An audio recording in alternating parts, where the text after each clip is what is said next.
Hi, everyone. My name is Grace Suva, and I see that it's 7 p.m. today, so I think we're going to get started. It's my pleasure to welcome you to this webinar called Indigenous Foodways to Sustain Wellness. And this webinar is hosted by the Registered Nurses Association of Ontario in partnership with Nishnawbe Aski Nation, the Chiefs of Ontario, the Centre for Addiction and Mental Health, the Canadian Indigenous Nurses Association, and the Ontario First Nation Young People's Council. So if you don't mind going to the next slide, just want to open with, of course, with a land acknowledgement. And we do recognize that our work and the work of RNAO members takes place on the traditional Indigenous territories across Ontario. And we wish to acknowledge that the office of the RNAO is located on the traditional and unceded territory of the Huron-Wendat, Haudenosaunee, and the territory of the Mississaugas of the Credit. This territory was the subject of the Dish with One Spoon Wampum Belt Covenant, which is an agreement between the Iroquois Confederacy and the Ojibwe and allied nations to peaceably share and care for the resources around the Great Lakes. We also recognize that tonight's webinar participants, yourselves, are located in other traditional lands across Ontario. And this land is still the home to many First Nations, Inuit, and Métis peoples from across Turtle Island, and we are very grateful to have the opportunity to work on this territory. By personally making a land acknowledgement, you are taking part in an act of reconciliation, honoring the land and Indigenous heritage, which dates back to over 10,000 years. And we encourage you to learn about the land you reside on and the treaties that are attached to it. Land acknowledgements are an act of reconciliation, and we would all need to do our part. So before I turn it over to Gahandagwas Diane Longboat, I'd like to introduce her. Gahandagwas Diane Longboat is a member of the Turtle Clan, Mohawk Nation at Six Nations Grand River Territory, Canada. She is a ceremonial leader, traditional healer, and teacher. And since 2013, Diane has served as elder for the Centre for Addiction and Mental Health and became the senior project manager, guiding directions implementation. The CAMH strategy to improve practices and partnerships with First Nations, Inuit, and Métis. She led the development of the ceremony grounds for CAMH to establish the Sweat Lodge, the Sacred Fire, and the Medicine Gardens. She is the founder of the Soul of the Mother, a healing lodge on the shores of the Grand River at Six Nations Grand River Territory, and the founder of First Nations at the University of Toronto. She's published extensively in Indigenous education law and policy for the Chiefs of Ontario and the Assembly of First Nations. And she is the Indigenous Education Advisor to the Premier of Ontario, Kathleen Wynne, and the Ontario Minister of Education, Minister Hunter and Harris. And recently, Diane was co-chair for the development of the Indigenous Peoples Program at the Parliament of the World's Religions Global Gathering in Toronto for 10,000 delegates. She's also recognized as an evolutionary leader by the Source of Synergy Foundation in New York City, and she is a board member of Honoring Indigenous Peoples and a member of the Council of Elders of many organizations in North America. So now I'm going to turn it on to Gahandagwas. Thank you so much, Grace. I'm so grateful to have this time with you and to offer these words. We call them the Ahurong Gully Wadekwa. And in the morning when the sun rises, we say that in our family and we raise up our thoughts to the Creator and we give thanks for the life that we have and for all of the creation that is around us. And we also think about, as imperfect and weak human beings, we think about the beauty of the connection to the spirit world and how we need help. And so that full ceremony is done by our family each morning. And these words that I'm going to add now are simply just additional words to that Ahurong Gully Wadekwa. Nyawa sangwe di sanganalunkwa skana gahandagwas yunyats. My name is Gahandagwas, and I greet you, Creator. And I bring to you, to that altar underneath the sun, my beautiful family at RNAO and all of the organizations that are supporting our gathering here this evening. I bring to you all of the people who have joined us in this mechanical way, but it still enables us to be together. I thank you, Creator, for the vision you had of creating this jewel in the universe we call our Mother the Earth, and placing upon her fresh water, salt water, rainwater, and the beautiful birth waters of new life coming to the earth. I am grateful, Songwe Dison, for all of the council of creation that is placed here. Plant life, animal life, bird life, and those living beings that are in the great waters of the earth. We say how grateful we are for those unseen forces that move on the earth, the four winds that bring fresh air and cleanse Mother Earth.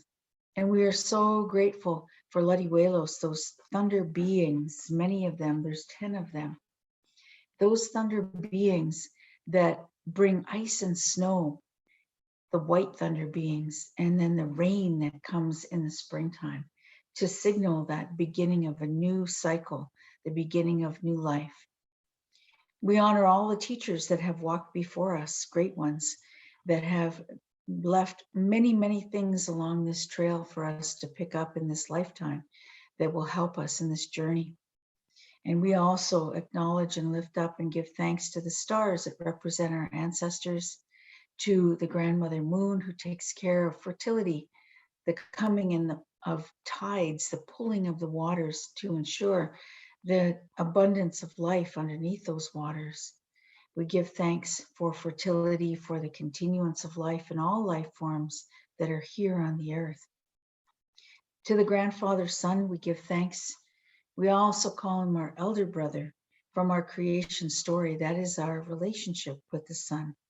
Rises each day, walks across the sky from east to west, bringing sunlight to bring renewal and life to the earth. And then we see those great star formations in the cosmos. And the one that is closest to us, the Milky Way, that highway that joins the natural world to the high heavens of that place of peace, where the fires of our ancestors are burning. We're so, so grateful for the ancestors who continue to dream with us, vision with us, bring us messages and sacred guidance. We say now that these ancestors have been lowered here to walk in front of us for this great work that needs to be done, to raise the consciousness of human beings to understand that their greatest challenge is their own healing, their own minds to be set on a pathway of peace. We give thanks this day for all those spiritual beings that are helping us and protecting us and guiding us. And so in that Haudenosaunee, the creator always gives us instruction to leave him, her, them to the last. And the reason for that is because the creator instructs us, make sure that you give thanks for all of what I have created for you here on the earth, that you can thrive. Make sure you take care of each other and make sure that you honor and remember to give thanks every single day. So these words are meant for you, Creator, to thank you for everything that you've created here on the earth, for our abundance and our life, our health and our well-being, and given us laws and codes and behaviors and values and principles and our prophecies to keep us strong.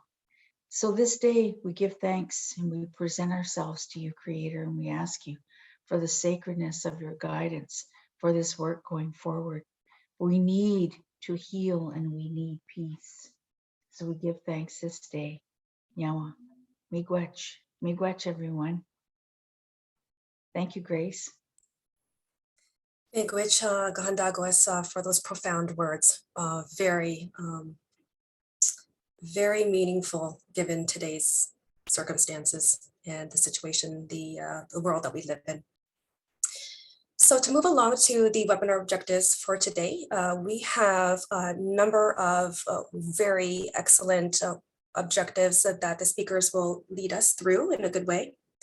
The first is to deepen the understanding of colonialism and systemic racism and its impact on Indigenous health. Number two, to discuss the current lived experiences of Indigenous peoples and the actions that are necessary to create meaningful change.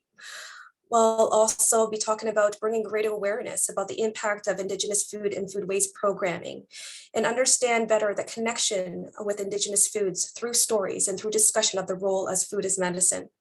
And finally, to discover tools and resources that healthcare providers can apply in practice to support Indigenous wellness. So before I pass it on to our moderator for today, as well as Marilee and Doris, just a few housekeeping items.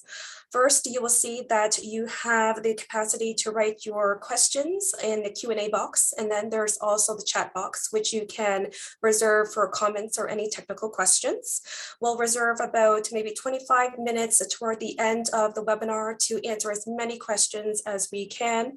And if we do not get to all of the questions, please be reassured that we will compile these questions and ensure that your questions are answered in an email or in a recording of some sort.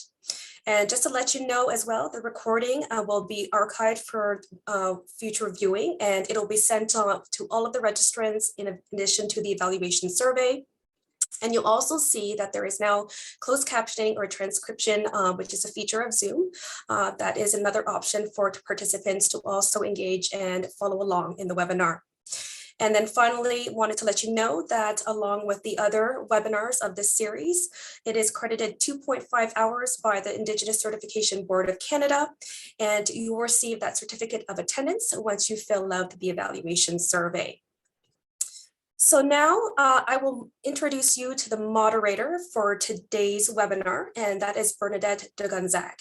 And she's a member of the Abenaki First Nation, Odanak, Quebec.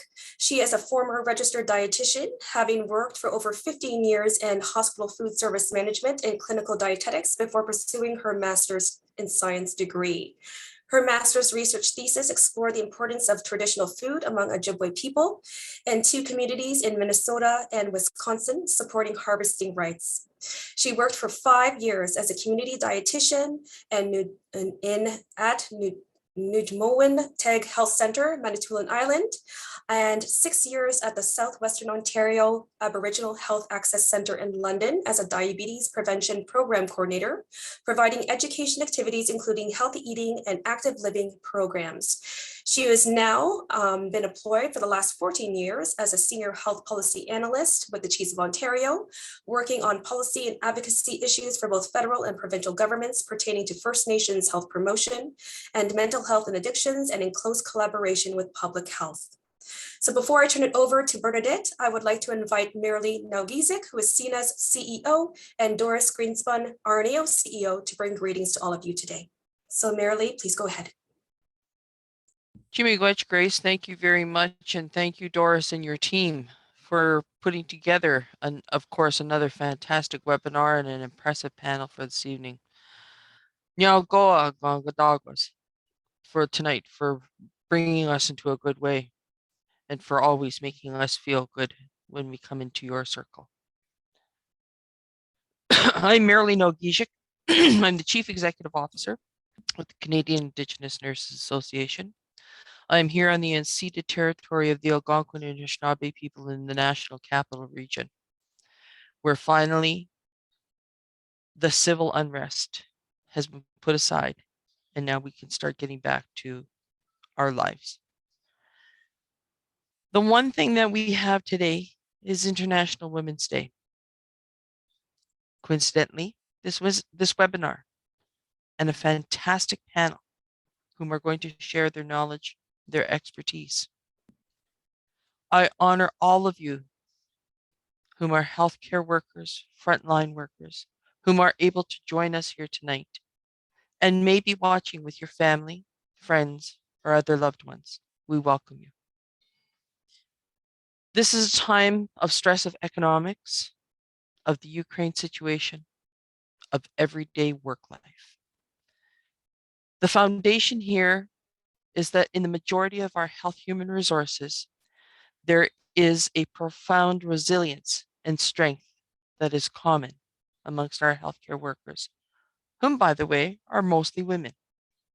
But we also recognize the support and the strength of our men. I also want to thank the families whom support you on a daily basis, the community who stands by your side, and to the profession who provides you the guidance, the advice, and the opportunities like this evening to be part of your career. Welcome to this evening. Welcome to this webinar. I hope that you will enjoy your evening. Chimigwech. Which merely very much so, and happy Women's Day and happy Friends of Women's to anybody else today.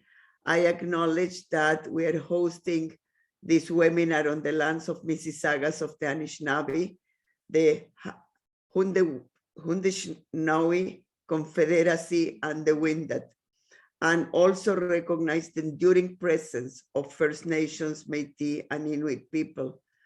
I want to reflect a bit on what are we doing at RNAO. So these are not only empty words of land acknowledgement. First, I want to acknowledge the tremendous strength that we at RNAO get from working with all of you, the tremendous strength that we get from working with Native people and Native communities, and the strength that they bring to us, especially in these times of, quite frankly, pure distress.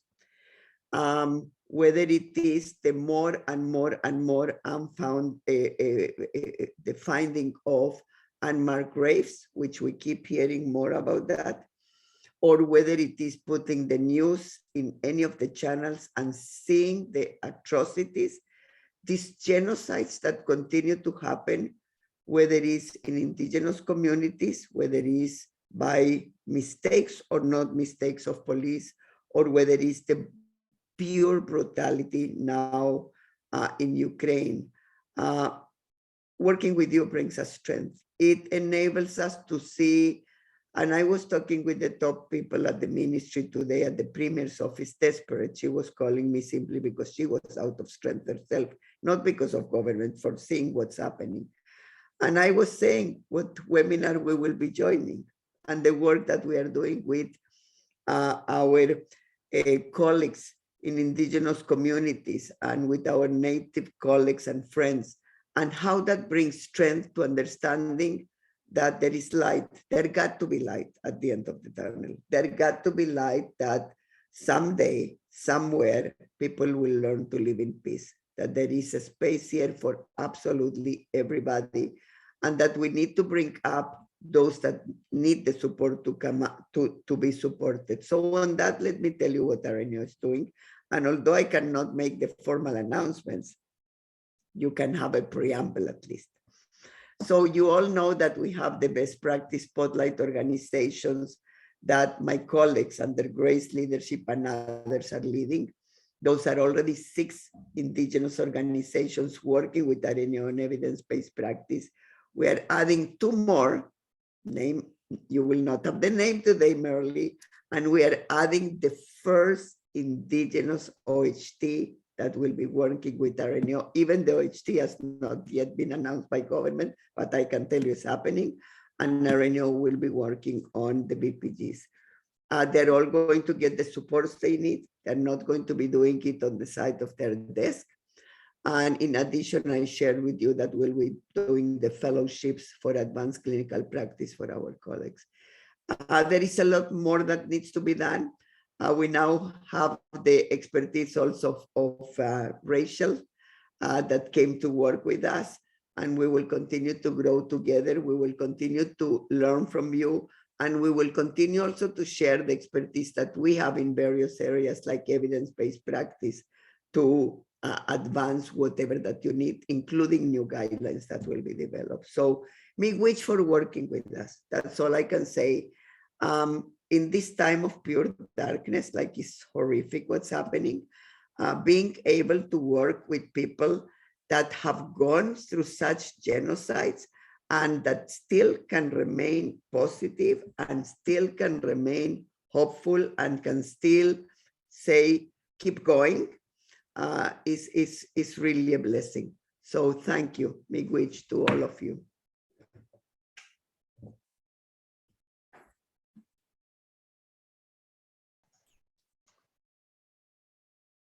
I'd like to, oh, is it my turn? Yes, go ahead, Bernadette. Let's go for it. Sorry. So thank you very much. I'd like to thank you very much, Diane, for your beautiful opening. I always find that whenever I listen to you talk, my heart rate and blood pressure must come down a few points because you have such a calming and peaceful effect, and I really appreciate your remarks. And thank you also very much, Marilee and Doris, for your inspiring opening remarks. I was also thinking earlier today about the synchronicity of this webinar happening today on International Women's Day, and I don't think we planned it that way, but it really is interesting. You know, the title of our webinar and the fact that it's spring and we will be planting our seeds for our gardens for the spring. I was listening to the UN for a little while today. They had a forum on International Women's Day and talked about turning the clock ahead for women and girls. And as we know, we'll be turning the clocks ahead on the weekend. And as well, the theme for Indigenous or for International Women's Day this year is gender equality today for a sustainable future. And that's part of what we're talking about today too, is food as a way of sustaining our own future. So with that, I'd like to start. We have a little activity to help us get to know each other. As you know, we can't travel today, so if we were sitting in a big room together, we'd be doing a little icebreaker. So this is our icebreaker. It's called Answer Garden. So Tanya has put the link in the chat, and you can see there that you will enter your answers into that at that link. So the first question today is, where are you joining us from today? So let us know your location.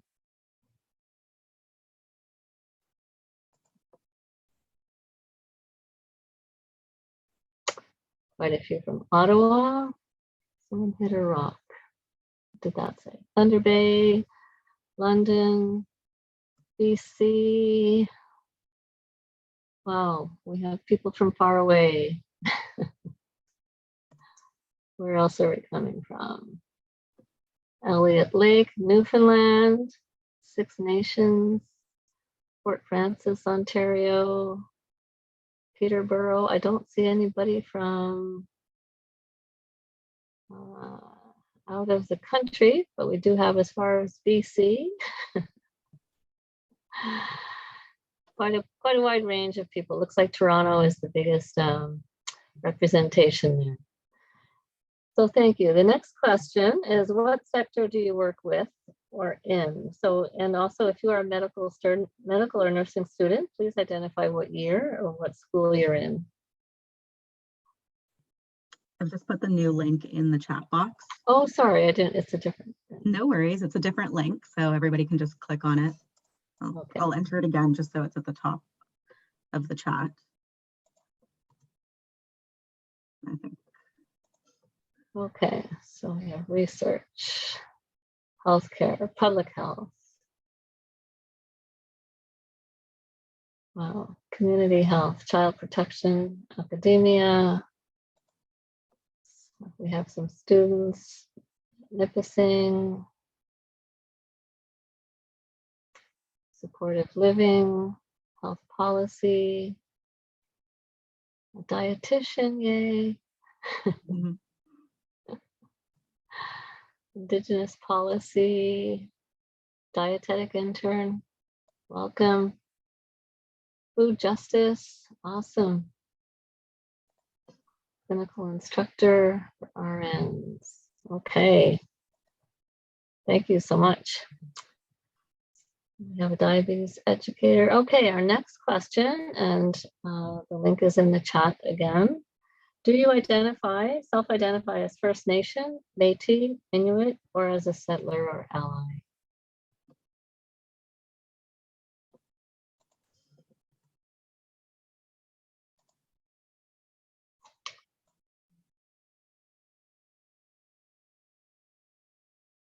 Okay, Nations, we have some Métis people and lots of settler allies.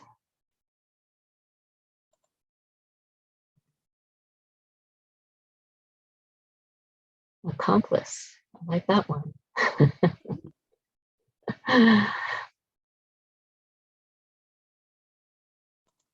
Okay, quite a few First Nations and allies.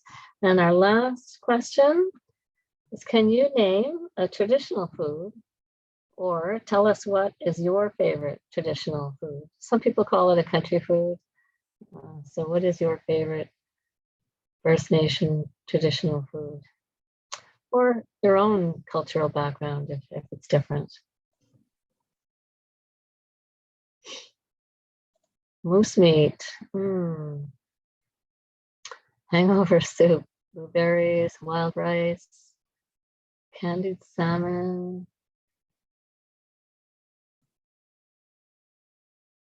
Currently collecting sap. Awesome. Yes, it is that season too, isn't it?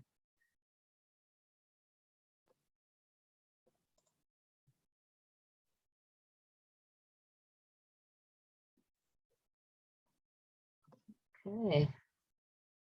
A great variety of answers there. Wild blueberries, soup, dumplings, wild rice, Three Sisters soup, chestnuts, akutak, I'm not sure what that is.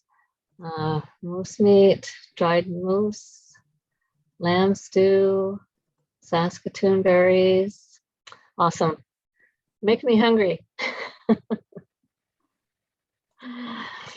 Okay, so it's time to move into our webinar portion, and I'd like to introduce you now to our special guest speakers today.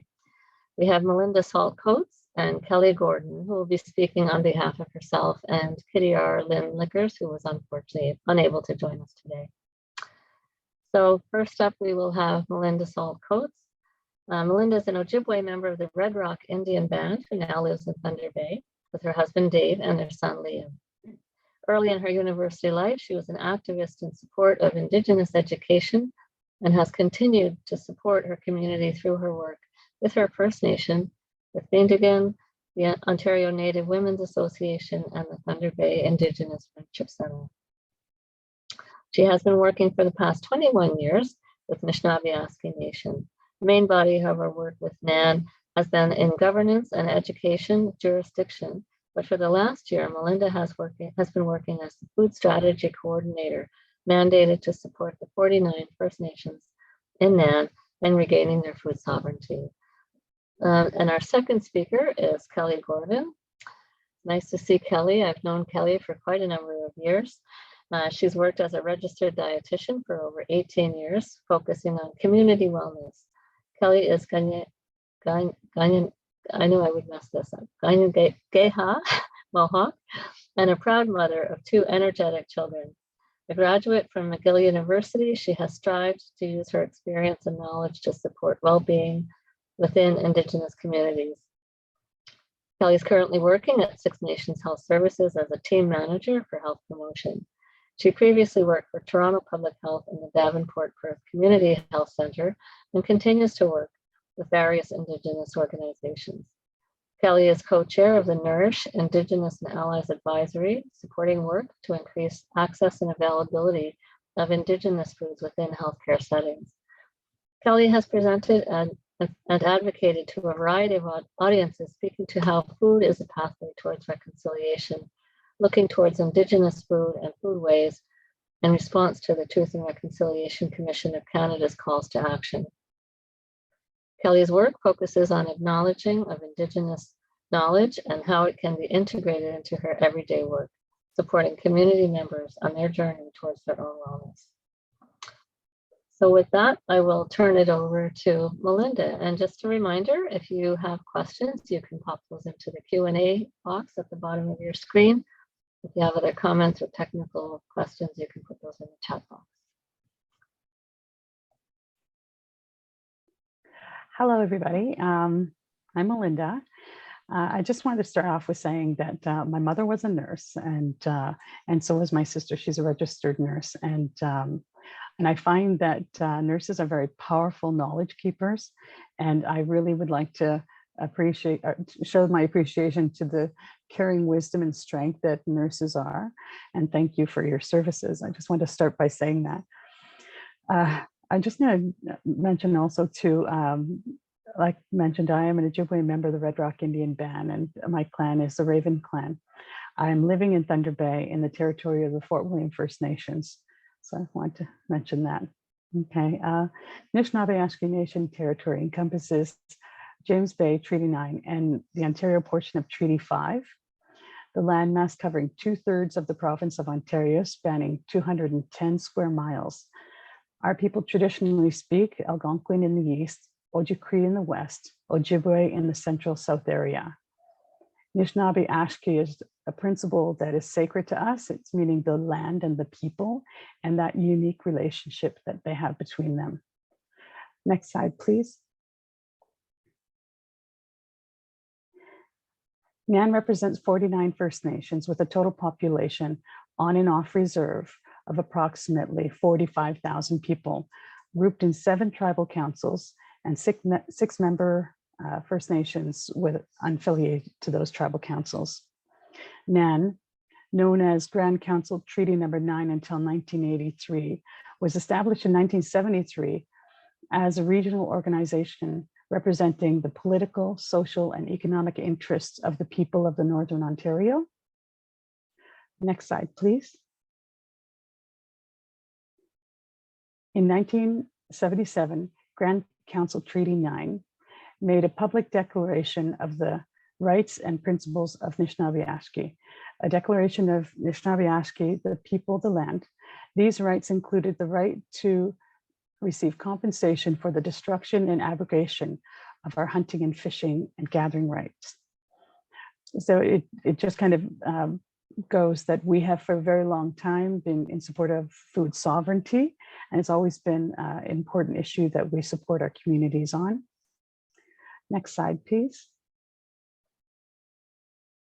Historically, the people of NAN territory were sustained by following the seasons and the food provided through hunting, fishing, gathering, and trading. As traditional hunter-gatherers, they did not rely on farming agriculture. We used mobility as a survival strategy, which required access to large areas of land to find the food that we needed to survive. Along with the forest agriculture, our traditional activities included sharing, communal, storage, regional distribution, as well as community and regional trade relations, which sustained NAN members through difficult times and was integral to our belief system. Next slide, please. A well-known elder in the NAN community was Simon Frog, and he once said, this is what I know about baskets. We stored the pemmican in them, and the fish oil was stored in the bladder. I remember my mother taking down the basket and taking out the pemmican and adding the fish oil. We have always had our food baskets. Yeah, I was very proud when I first started working at NAN to meet Simon, and we worked together for a while. Next slide, please. First Nations had their own food systems, relying on traditional knowledge of growing seasons, the migration of the flocks, the territory of the herd, and the spawning of the fish. Access to traditional foods such as berries, trout, moose, and blueberries are becoming harder due to barriers such as limited availability, environmental contamination, loss of traditional knowledge, and greater distance to travel to get the food, and government restrictions that have disrupted traditional practices. Things like government limitations on trap lines and commercial deforestation affecting the availability of traditional foods continue to impact food gathering for our people. Last year, the blueberry hunt was almost a quarter of what it was normally picked because of the dry season and environmental changes. Next slide, please. Forest and freshwater foods once provided everything that people required. Not only does traditional foods remain an important source that strengthens culturally identity and well-being, but it also provides many nutrients. When traditional foods such as lean meats and fish are once included in the diet, benefits are less calories and saturated fats, an increase in iron, zinc, vitamin A, and calcium. All of these benefits help weight control, are better for the heart, muscle, blood, and vision, would help wound healing better, fight infections and disease, and promote strong bones and teeth. traditional foods cannot be substituted or replaced by store-bought foods. Next slide, please. With treaties between Canada and our people in Northern Ontario, the subsequent creation of reserves and the introduction of residential schools, the disruption of this traditional lifestyle forced most of our people to rely on import markets. So Treaty 9 and Treaty 5 were signed in various communities between 1905 and 1910. There were 14 residential schools in Northern Ontario. 6 of the schools were operated by Roman Catholic religious orders. The Church of England operated 4. One of the operations was from the Presbyterian Church, and 3 were by the Mennonites. The earliest one opened in 1883, and the last one closed in 1986. So there was a lot of contacts for many generations that experienced a residential school. Next slide, please. The homelands where the reservations were established limited harvesting. This, along with formative years of children being spent in residential schools, created a reliance on the settler trading posts or imported market. Next slide, please. With the vast distance of most NAN communities from food supplier, the required use of introduced prepackaged foods prepared for long transportation hauls were not only costly, but predominantly preservative filled. With current food systems, the NAN territory is unaffordable, ineffective. Let me just try that again. With current food systems, the NAN territory's system right now is unaffordable, ineffective, unhealthy, and not sustainable. Communities have limited choices in purchasing local sourced food, as most foods are imported from outside of Ontario and Canada. Most of these foods are high in fat, sugar, salt, which contribute to the diabetes and obesity epidemics plaguing the NAN communities currently. Next slide, please. This inadequate availability of healthy, fresh foods limits a person's capability of making nutritious food choices. Consumption of these foods, combined with the restrictive life of reservations, have increased the rate of diabetes, childhood obesity, and other chronic diseases at an alarming rate. Diabetes, obesity, heart disease, and other chronic diseases continue to rise in epidemic proportions in our territory, resulting in our current public health crisis. Next slide, please. The Webekwe First Nation elder told us at a food symposium, the foods that are sold in the stores today are making us sick because the stores only look at making money rather than bringing in healthy foods. This was quite a poignant thing for our elders to say, and we actually heard it quite a bit throughout the communities. And we hear what's being said, and we're trying to make change. Next slide, please. There have been other impacts to our northern communities' food stability. Forest agriculture continues to be impacted by climate change. Our temperatures change and the weather becomes more extreme, and we're seeing the increase in drought, fires, and flooding. All of this affects the hunting and fishing and picking fields and the community's ability to get out on the land. Climate change has also shortened the lifespan of the ice roads, causing the cost of imported foods to skyrocket because they now need to be flown in. In the journal Sustainable Agriculture and Climate Change, an article said, the First Nations face a shorter life expectancy from birth compared to non-Aboriginal Canadians, partly due to food insecurity. Next slide, please. COVID-19 has also contributed significantly to food insecurity, with illness and staff shortages impacting the supply chain. From production to transportation, shipments of food became less frequent and more costly to our northern communities. Many communities also have to impose quarantine efforts to protect against the spread of COVID, and travel south to supplement grocery bills were almost impossible for some people. So they couldn't easily leave the community and come back because of these issues. Next slide, please. Food sovereignty is the right of people to healthy and culturally appropriate food produced through ecologically sound and sustainable methods. More importantly, it is the right to define and control our food and our agriculture, including markets, production modes, food culture, and environments. When people readily have access to healthy, nutritious, and affordable foods, food security exists. Next slide, please.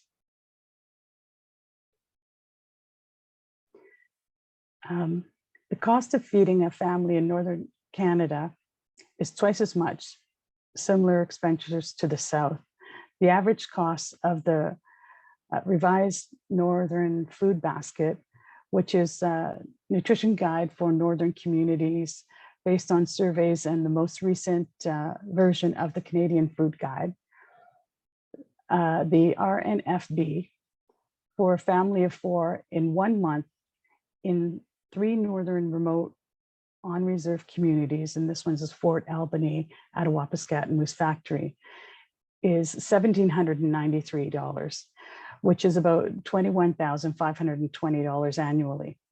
According to Stats Canada, the average household grocery bill for a family of 4 is $859 per month, and that is $10,311 a year.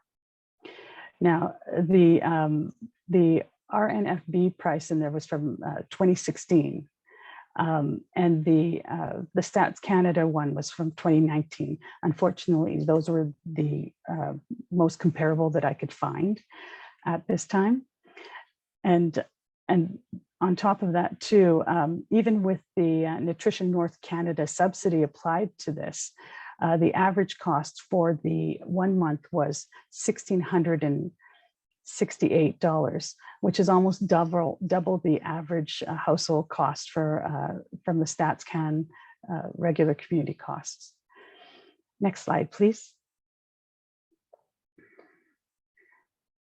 Since 2009, NAN has been working to address the growing disparity between our communities and the rest of Canada in terms of access to affordability, nutritious food, and the direct impact on positive health outcomes. Next slide, please. Our approach is to build on the belief that the priorities for food security intervention should be locally constructed.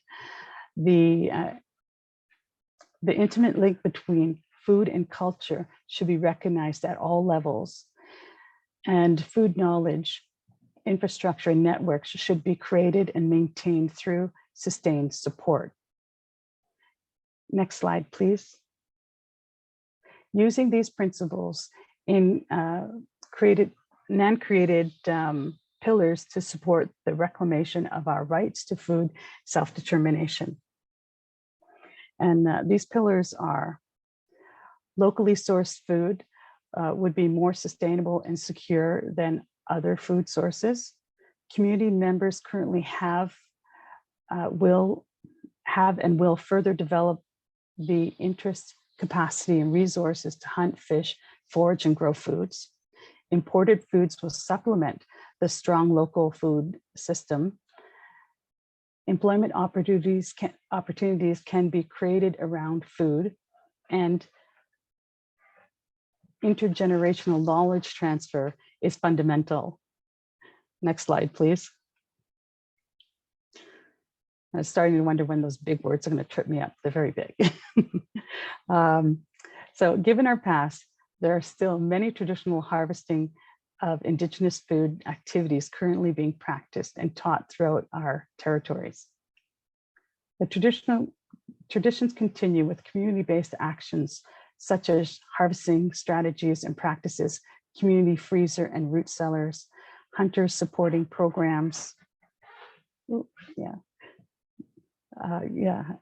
see, alternative markets, offering support for traditional practices and reestablishing trade systems and engaging youth.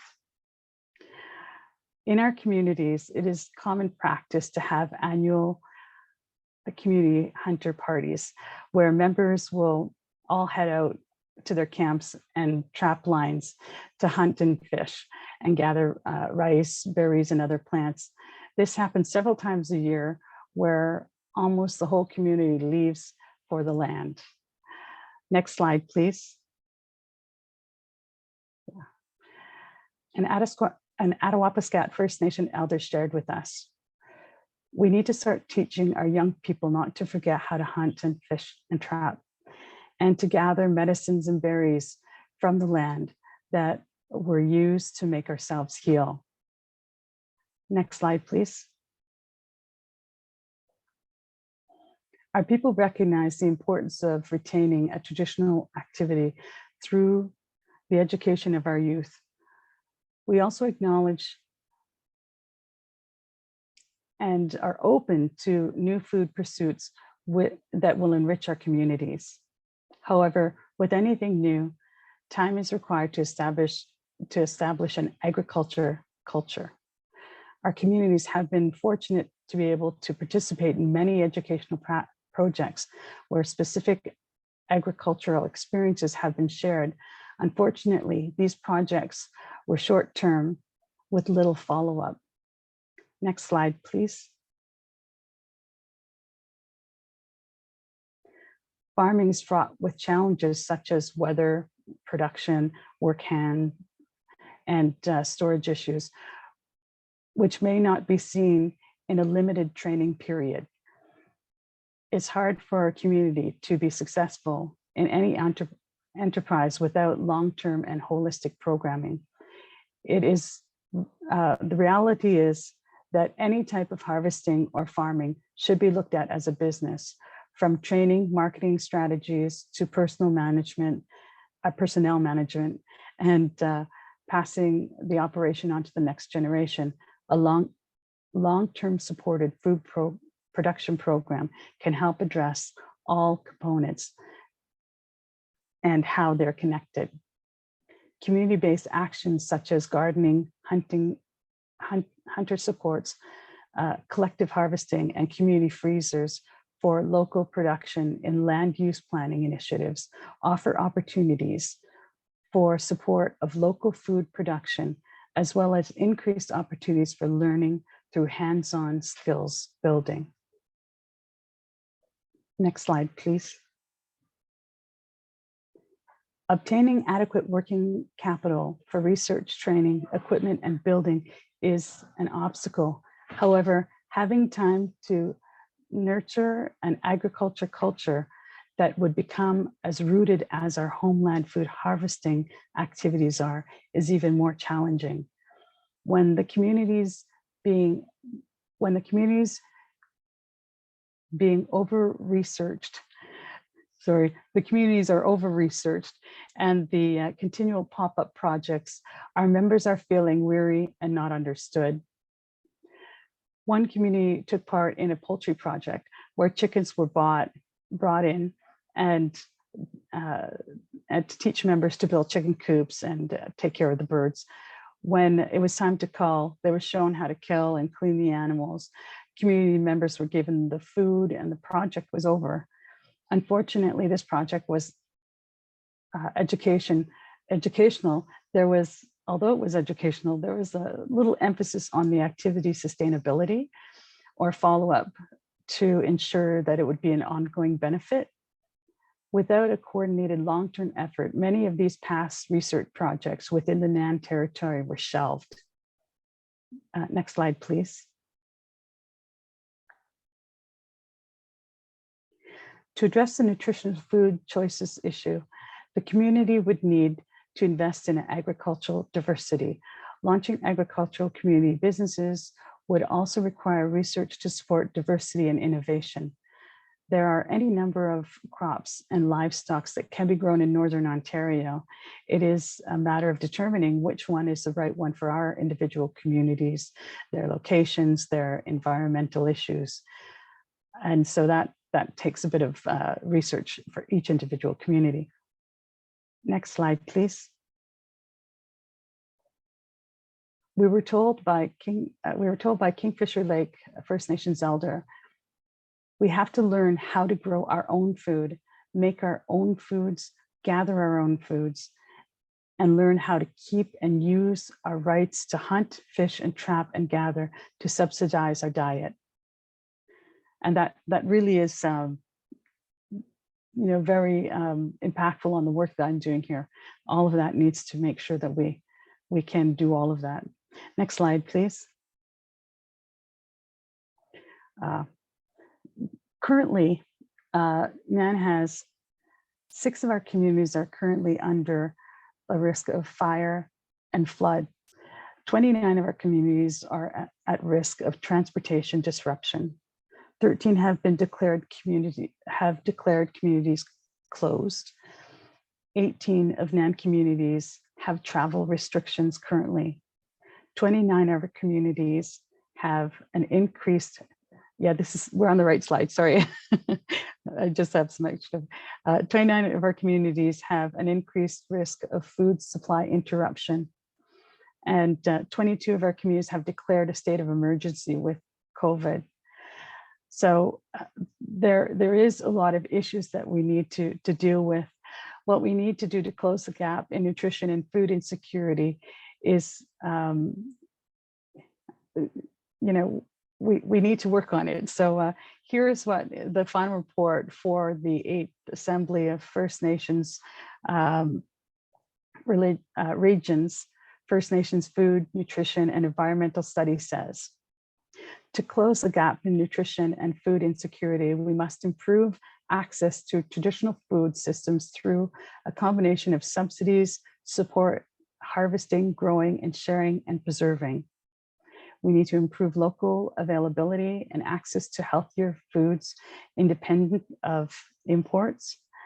Things like gardens, greenhouses, hydroponic units, agricultural activities, animal husbandry when appropriate. And we need to reduce food price differences between major urban centers and First Nations by increasing community eligibility for subsidy programs such as Nutrition North Canada, and providing financial support to increase First Nations operations and owned food production and distribution and businesses and organizations. Next slide, please. We also need to improve family financial ability to purchase healthy market food options and engage in local harvesting and food production activities themselves. We also need to continue monitoring nutrition and food insecurity issues and create appropriate mechanisms to establish accountabilities in process and reporting. And we also need to monitor the effectiveness of food access programs for First Nations in curbing food insecurity. Towards these goals, NAN has been working with FedNor and Nutrition North Canada and participating First Nations to create programming that would support individual communities and a NAN-wide food strategy. We hope that we will be able to realize these early next year in terms of the strategy. Next slide, please. And that's it for my presentation. Thank you.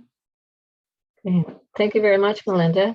Really interesting. I'd love to hear some more about some of those projects. We do have one quick question in the Q&A, so I'll ask that one now before we move on to Kelly Gordon. And Sherry Davidson has asked, what is Pimasan? You mentioned it earlier on in your, so it's a really almost ancient food that we used to make quite a bit, and some still do. I've tasted it, where it's a dried meat. It's dried meats and fruit like blueberries and stuff like that are ground into fat, different kind of animal fats, and that really keeps for a very, very long time. So it was food that was really good for when you're on the hunt and that, so you could just pack it away and it just keeps forever. Better than a can of Spam, eh? I've had both and I'm not sure. Some people might know the name pemmican. That might be something that we've heard more commonly. Yeah, I think locally, colloquialisms, they get a little bit Yeah. different here and there. Yeah. Yeah, awesome. Thank you so much. That was a really good presentation. At this point, we'll move on to Kelly Gordon. Kelly, are you ready? Yeah, thank you, Bernadette. Thank you. Sego sa Uguego, Youngets Gamandio, or Kelly Gordon. And I just want to acknowledge and say Nyawa to Gohon Duckwas for her opening and bringing our minds together, and also Nyawa to the RNAO for the opportunity to come and share with you this evening. And everyone's into their evening hours now, and really appreciate the time we have to spend together and just share about examples and opportunities, and building on some of the information that Melinda has started us off with. So that moved, right, Bern? We're on the slide too, just making sure. Good, I see Doris nodding. So as Bernadette mentioned earlier, Kitty R.Lynn Lickers is one of my colleagues. She is a community food animator with Six Nations Health Services. She's a member of Six Nations of the Grand River Territory. And she was supposed to be here today to share some beautiful stories around food, because it's what she does so well and so amazing. Unfortunately, she's off on sick leave right now. So I just wanted to acknowledge Kitty and send her some positive and healing vibes from the group of us today. She is a force. If any of you have ever had the opportunity or have an upcoming opportunity to listen and to hear Kitty's stories around food and the way that we do food, I guess, in Haudenosaunee territory, definitely take the time, because she has such a skill and a talent and a knowledge. And I just want to thank her, because I've learned so much from her over the recent years. And even today, I don't know if you guys can see, I'm wearing a pendant Kitty shared with me. It's corns, beans, and squash. So it's a Three Sisters pendant. So she's here in spirit for sure, but just wanted to acknowledge that. This is a picture of us about a year and a half ago. Chef Chuck Hughes from the Food Network, APTN as well. He's doing some series on First Peoples Kitchen. So he visits different territories and nations, meets with us, learns about food, and it was really cool. So this was just a picture of us in one of our community gardens on Six Nations with Chuck. So Kitty can't be here, but just wanted to share that and just have everyone put out some good thoughts and intentions to her healing journey. So as was mentioned, I work for Six Nations Health Services, which is located in Six Nations of the Grand River. I am Mohawk. My dad is a member of Mohawks of the Bay of Quinte, which is closer to Belleville, Kingston area. So I'm not from or a member of Six Nations of the Grand River. I work for and support the community, and have been so privileged that I'm grateful for my professional and personal learnings, and my reconnection to my identity as a Haudenosaunee person has really been afforded through my profession and career. And I'm so grateful for that, and grateful for the teachers and the people that have offered me knowledge and learnings within Six Nations, and really am so proud to be working there, supporting well-being within the community. And yeah, so we are the largest First Nations in the country. So we're about 20,000 approximately on reserve, about a total of close to 30,000 band members. So we're located, as you can see on the map there, close to Hamilton, southwestern Ontario. So just to give a bit of context, the people of Six Nations are the Haudenosaunee, or the people of the Longhouse, and comprised of the Mohawk, Cayuga, Onondaga, Tuscarora, Seneca, and Oneida peoples. That would make up your Six Nations. So today I just wanted to start off with this photo. It came across my email about a year ago, and the teaching behind it I thought would be a really nice way to set a context or tone for the next 20 or so minutes I'll be sharing with you, and the imagery that it feeds to us as allied health providers and regulated health providers and responsibility. So I'm just going to read for a minute just a little bit about this painting. So this painting is by Lisa Beauvain, and she is Dene First Nation from the Northwest Territories. So Lisa's aim is to spark both reflection and reconciliation among healthcare professionals, academics, and Indigenous people. Understanding the lingering oppressions of colonialism with help build safe clinical relationships between patient and provider. This painting was intended for her mother. Her mother was asking more about what Dene medicine is all about. So the painting, as you can see, shows two circles of medicine. The bioethics circle showing tools used in this practice, so the X-ray machine, the stethoscope, the heart monitor. And the second circle is the circle of the Dene medicine, where we see food and land and animals and plants and creation. All that shares and supports the well-being in the Dene culture and the stories that come with these images. Then she creates a circle from the provider holding hands with the Dene woman, and the intention to create a place of mutual respect where racism in medicine can be talked about. She also speaks of the Black background being symbolic of our country, Canada's dark colonial history, but notes that the Black will not blot out the bright flowers, the bright strawberries, and the bright teachings of our peoples. She is challenging the clinical and colonial gaze of the Indigenous patient while illuminating the resilience of Indigenous culture and Indigenous peoples. And I think as we talk about harmonization of traditional medicine and Western medicine, I think this picture is really important, and it creates a great visual because it's not about inserting our traditional ways into Western or biomedical models. It's about how they complement, how they support each other, and how it's centered around our patient care. So I just ask you to hold that image with you, and I'll conclude with this image as well. And many of you may be familiar with this image, but I thought it was a great way to start the conversation that we'll dive into now. So I really thank Melinda for a lot of the points you brought up. You kept sharing another slide after another slide, and I was like, oh yeah, that's true.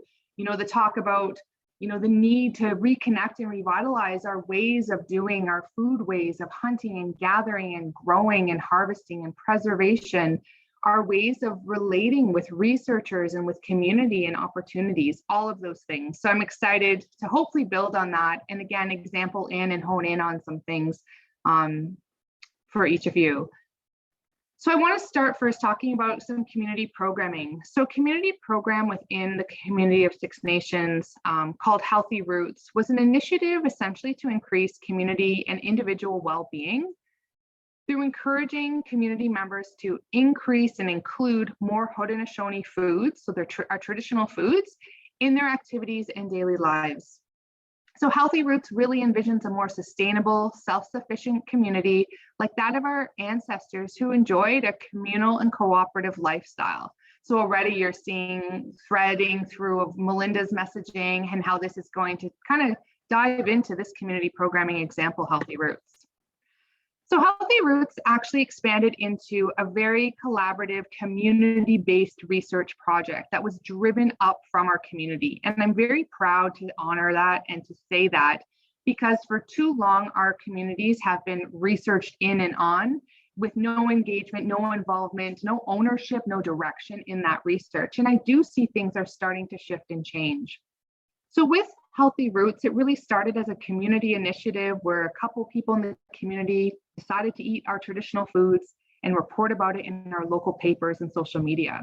And it caught on. People were interested. They wanted to see their friend, neighbor, cousin, auntie, and what they were eating and how it was impacting their body. So that generated a lot of interest in the community, and it really helped advance and grow this initiative into something bigger. So we did it again, year two. We had more people from the community participate in a sort of community challenge, eating foods of the territory, foods of Turtle Island, foods that were pre-contact, so not introduced foods that came over with settler populations. So from that, we were starting to hear the questions from the community participants, like, what's going on inside my body? Like, I feel so good. I've decreased my pharmaceuticals. I've improved relationships. I started learning my language. Like, how is all this happening just from eating food? So really what came of that was a study design. Sorry, I just have to move my picture because it's in the way. There we go. A study looking at, what's happening inside my body? What is making me feel so good?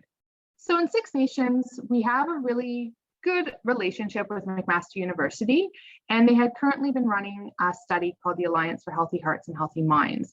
So we were able to sort of tag on to an existing research project that provided us with some funding and research opportunities to start exploring what really was going on inside our bodies when we started eating foods of our territory or our Haudenosaunee foods. So essentially, we did for 3 months. We didn't have a control group. The participants in the study were their control, and they ate their normal life for 3 months. And then we did measures, which I'll soon talk about specifically what we measured. And then we asked them to eat a Haudenosaunee diet, and then we did the measures again. So here's the design. So we did blood, urine, stool, food diary, MRIs, health questionnaires for the control period, beginning of the intervention, and then at the conclusion of the Healthy Roots intervention. So we had 22 participants, so a smaller sample size, but again, we had doubled from what our community participation had been with our community challenges in the years prior. Part of this has been amazing just around opportunity for knowledge translation and sharing about our foods. So many of these we've lost touch with, we never knew about. Some of our elders and knowledge holders are very familiar with these foods, but how are we getting our younger generations, those that are disconnected from their culture and identity as Haudenosaunee, to reconnect and revitalize our foods and our food ways? So this was a really wonderful document created by Chandra Miracle and Rick Hill, and really pulled on foods that were original to the Haudenosaunee people. So foods that existed on our lands and in our territories, upstate New York, Great St. Lawrence River region, in that area where our peoples originated from and have shifted slightly westward. So this was the food list where we asked people who were engaged in the study through their intervention to be eating predominantly foods from this list. So it's very different from foods that we're used to going and buying at the grocery store. We had to look at how are we sourcing these foods, how are we looking to grow these foods in the community, and really starting to understand harvesting methods, hunting methods, and all of that. So everything that comes with food, right? It's not just about the physical food, but it expands to be something so much bigger.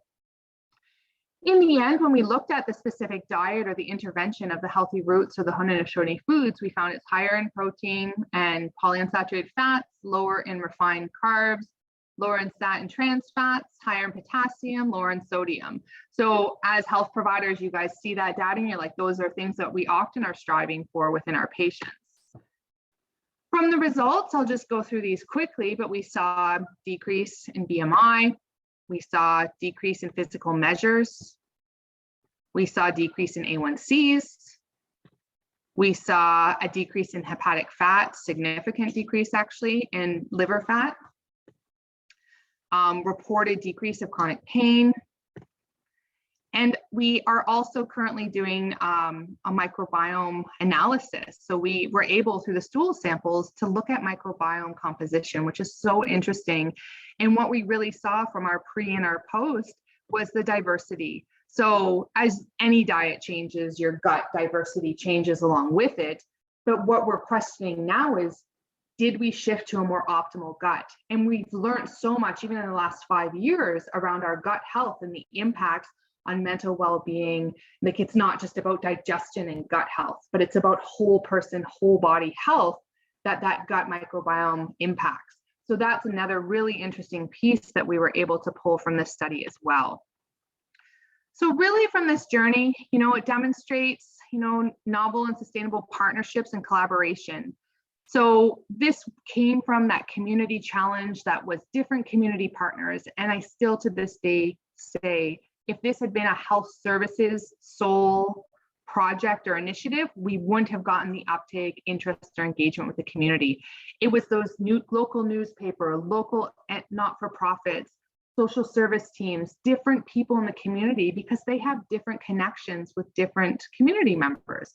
So that diversity of the kind of team that rolled this out really impacted how we were able to gain momentum and interest in the community. Community-based research, right? So like I said, this was driven by us, and longstanding research relationship with a trusting partner, and how the questions being asked of what's happening in my body, not what's happening in your body, in my body. That's huge. And I think, how are we shifting that narrative more within our communities, how we're driving research questions, because research is still so important and so impactful, and we need to engage, but how do we engage in a good way? It incorporates a non-diet and weight focus. And as much as you're like, you just told me you lost weight and you did physical measures, how are you saying that? But what this study looked at was so much more on the qualitative pieces of that connection to identity. The reports back of how people felt, and I'm going to show you a video in a few minutes of participants. Uh-oh, my cat always loves to join. Oh, he loves to be a speaker, I guess. Sorry. In the video, it'll share some of the testimonials of participants, so you can hear their story and the impact and the changes, and how much more it goes beyond just a physical impactor. So results from our journey. So looking at addressing Indigenous determinants of health, I'm sure you're all well aware of social determinants of health, but within our communities, looking at colonization, self-determination, that connection to land, these are all things Melinda shared about too. So how are we using this information to impact the work we are doing to be addressing colonization, self-determination, and connection to the land in our programming, in our services, in our care? Community impact. So here we look at what this has been a driver for is just that need and want from our community to connect more with their traditional ways of doing food. So how are we integrating that more in our program? We're using language, we're using foods of the territory, we're using local producers and farmers. We're using traditional methods and ways of growing and preserving. We're looking at community caterers. When we do a large event, how are we including these healthy roots influence, these Haudenosaunee foods in what we're doing in large scale sharings? Supportive practice. So how this influences the way that we provide care. So we have a Haudenosaunee wellness model, which reflects a trauma-informed approach to care, where we meet our clients where they are at, develop relationships, hear their stories, and work to guide them along their wellness journey. So how the learnings from this research can influence and support our ways of practice. So there's a group of women there who had gone collecting and harvesting medicines that we use to fill our medicine chest as part of our traditional medicine program within the territory. So we have medicines that we can be providing and make available to our community. I love this quote from Winona LaDuke. This is how we consider food. Food has a culture, it has a history, it has story, it has relationships. Food has so much. And I think it's so important to think about that and be considering that food is so much more than just a physical influencer. And I'm sure that many of you are well aware of that, but I think it's so important to continue to highlight and to share out with our patients and our clients. So the name of the study, the publication of the Healthy Roots study is Anji Sewat da Garli Dege. So you will be healthy again is the Mohawk translation of that word. So the clinical outcomes of returning to a traditional diet is published through University of Toronto's in the Indigenous Journal of International Indigenous Health, I believe it's called. And it was published last winter, 2021. So the link for the article's there if you're interested in just learning a bit more about the data. And I'm going to share a quick video now, just sharing some of the stories of the participants from the Healthy Roots research study. So let's hope I can do this. I practiced before, so we should be good. Not yet.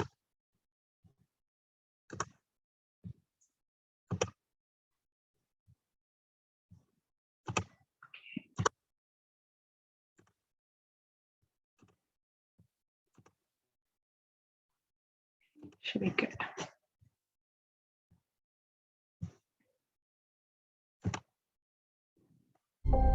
We have this entire misunderstanding of add. what Darwin really skip meant it when I he can. said survival of the fittest. Here we go.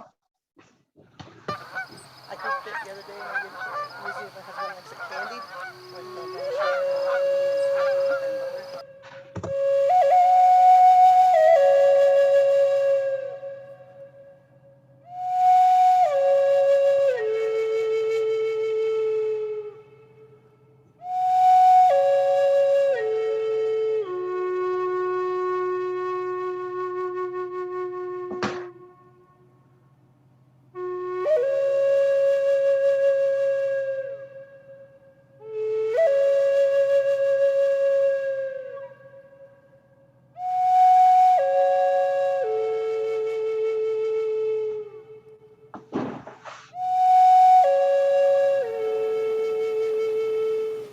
When I look back, I would like to say this was as natural as what my ancestors ate a long time ago.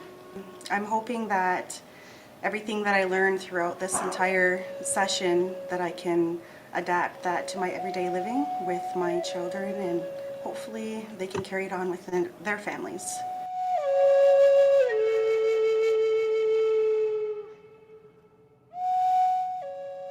I guess it's slowing me down. So it's because I'm always in a rush and grabbing things on the go. So it's kind of forcing me to slow down and really take a look at what I'm eating, what I'm preparing. I want to understand where it's coming from.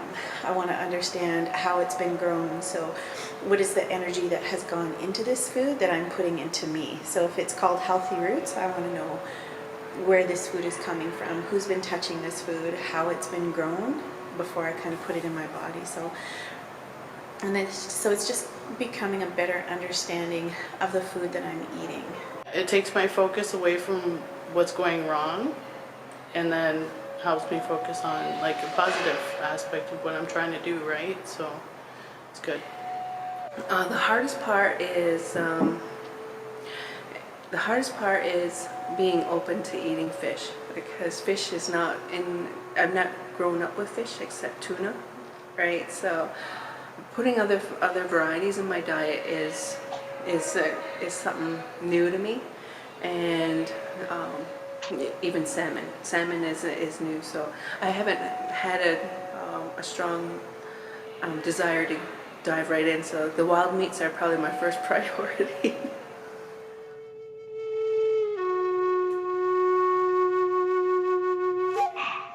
It's been really nice because it hasn't been just about the food. For me, it's been a really spiritual journey, learning how to cook for myself, and I think a lot of the thought process that goes into preparing the foods, and I feel like you can't prepare a huge meal if you're not feeling good, or if you're feeling upset or something. So I think it helped me.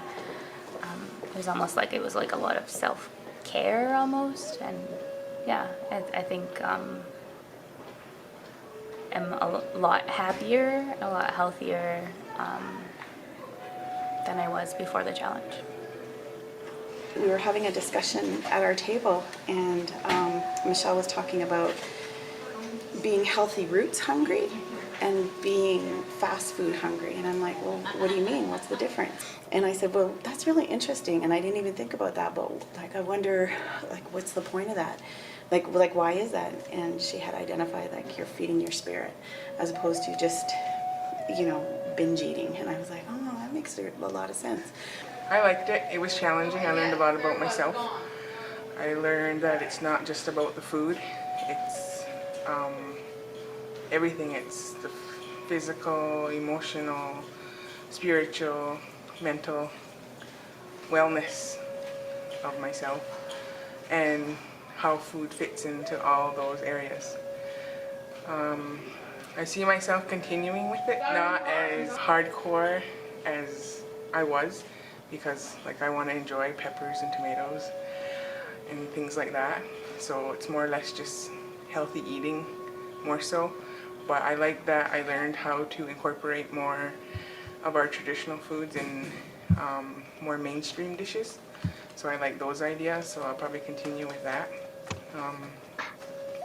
I'm cooking. I never have cooked in my life. I'm cooking all the time, every day. Like I'm freezing food, I'm gardening. So I'm doing things that I've never done before and that I enjoy doing, and that help bring me balance. So, I mean, medically, I don't know what it's done, but spiritually, it's just accelerated me spiritually, which has affected me emotionally. And again, physically too, right? And mentally, so more clarity, more confidence, self-esteem, energy. The food made me kind of reconnect with who I am, but also changed my whole kind of outlook on everything, really. Because once I started feeling better, like physically, then like mentally, emotionally, and then that spiritual component came in. So that was kind of, I knew it was gonna happen, but I guess I just wasn't prepared for how much of a change it would be. I'm really grateful that I did the Healthy Roots. It's taught me a lot about who I am in every aspect of who I am. So I'm really grateful. I think anybody can be successful on the Healthy Roots if their mind is there and their heart.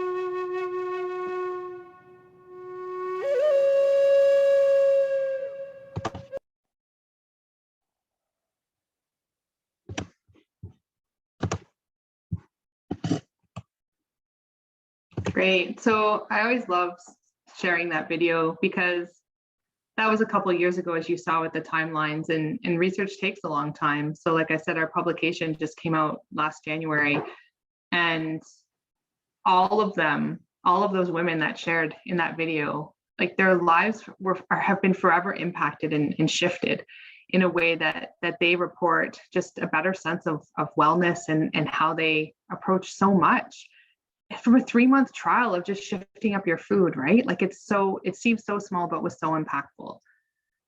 So thank you for listening to that. I'm going to share a little bit more just around some other opportunities and opportunities for learning as well. I'm just going to see, let's see, it doesn't want me to advance here. I might have to do this. Sorry.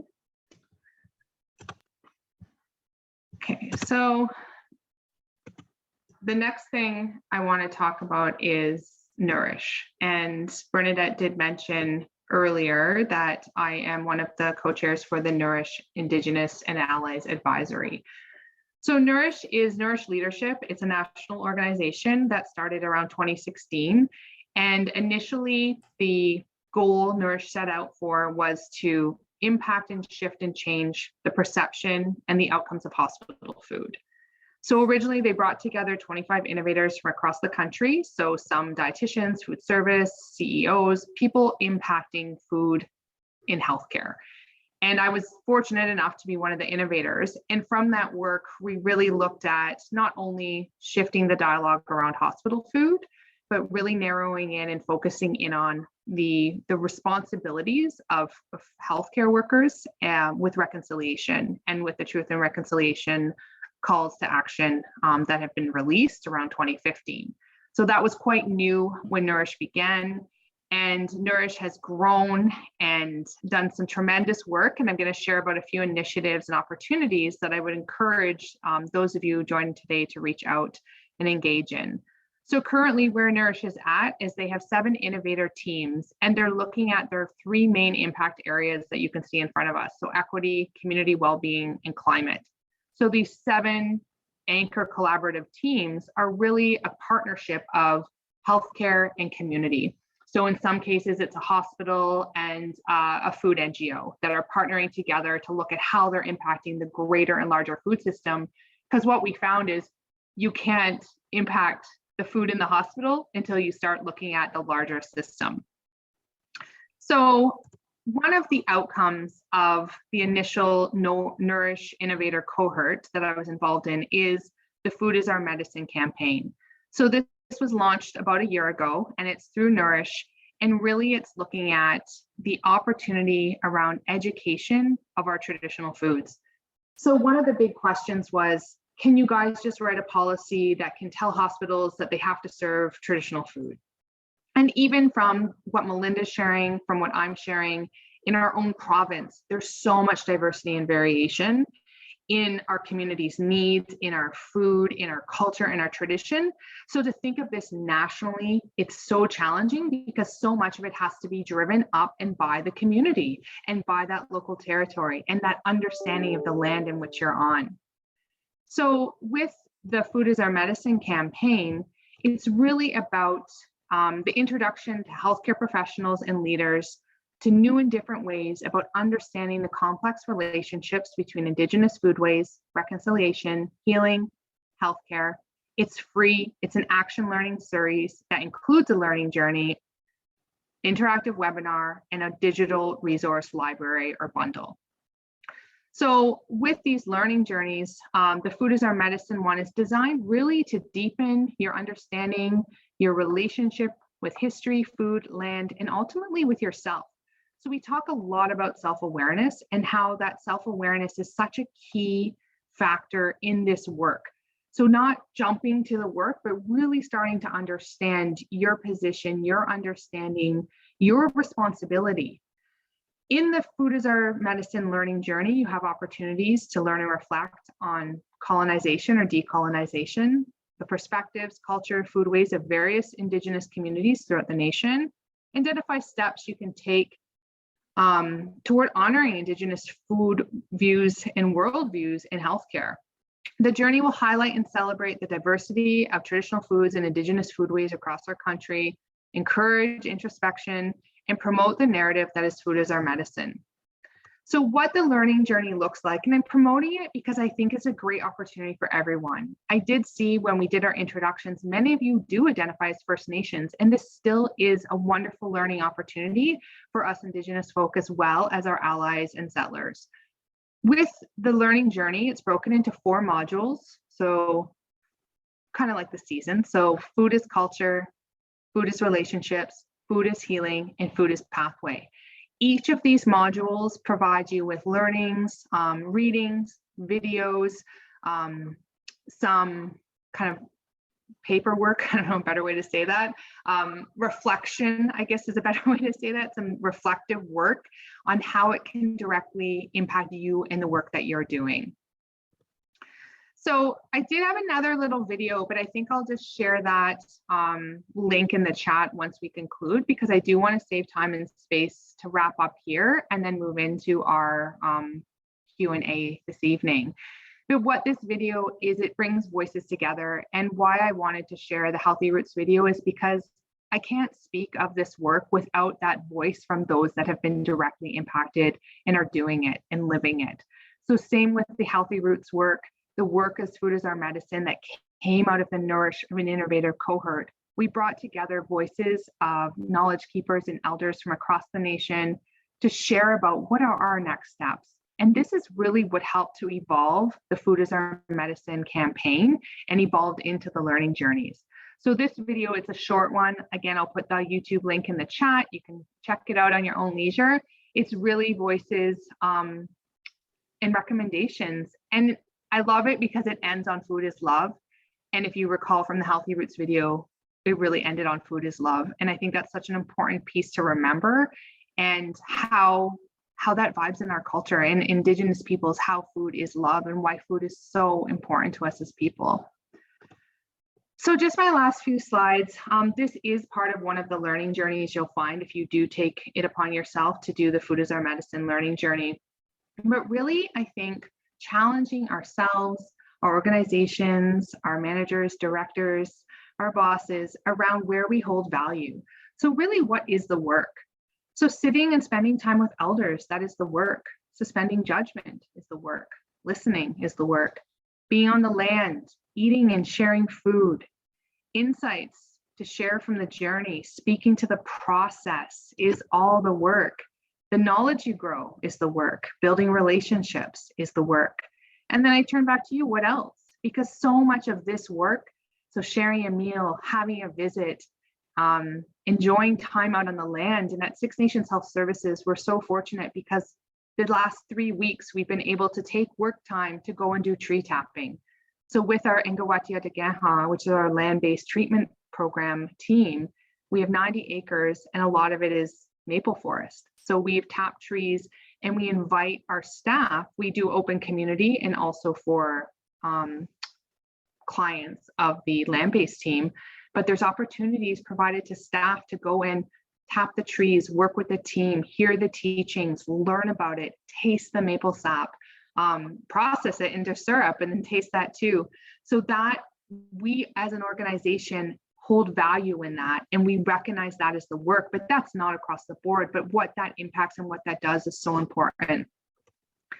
Some responsibilities back to the audience. So understand the importance of building relationships and forming partnerships. So even like with the Healthy Roots Research partnerships, the relationships with hunters and growers, producers, with our elders and knowledge keepers, all of that is so important. Acknowledge our history and present day experiences of racism within healthcare and beyond. Read and become familiar with the TRC and understand impacts of intergenerational historical trauma. Sign up for Food is Our Medicine learning journey. It's free, it's self-directed. Address Indigenous determinants of health that I mentioned: colonization, self-determination, connection to land. Recognize and respect the land you're on. So I thank Grace for the land acknowledgement she provided, right? And in each of our speakers who started off the webinar tonight, acknowledge the land or the territory in which they are on. And I always say we can't talk about food without land. So we have to acknowledge the land because that grows into the food. Make interactions tangible and tactile. When you talk about food, include it as part of the conversation. I know with COVID, that's been hard with so much virtual relations, but when I come together with people, we always try to have something around food to bring us together and connect us in a safe way. And we challenge all of you to think outside that Western biomedical model of healthcare and to think and do differently. As regulated health providers, we are trained in a Western model, and we need to unlearn and decolonize a lot of the ways in which we practice to look at how we can effectively and appropriately engage with our Indigenous populations. So in conclusion, I just bring back this image from Lisa Bovang, and I think hold that image with you when you think about the harmonization of traditional medicine and Western medicine and everything that comes with that. So I say nyawa to all of you and thank you for your time this evening and look forward to your questions. Wow, that was amazing. Thank you. So now we want to eat. Kelly? That's the problem. We want to share now a meal and cook together. Oh, that was really amazing. Thank you so much for both of you, Melinda and Kelly. We do have some questions and some comments in the chat. So I'm going to start with a couple of the comments in the chat. Just a lot of compliments and thank you, and really people who enjoyed and were inspired by the presentations. A couple of other comments on the work. Sustainability is the work, community is the work. I think you've given us some real food for thought, as someone said, with no pun intended, both of you, for where we go from here. I will move into the question and answers. So there was a comment on the artwork, and that really truly is beautiful, and I hope I will keep that in mind for a long time. How did you measure, and this one is for Kelly, how did you measure the study participants' liver fat? Was it by ultrasound or CAT scan?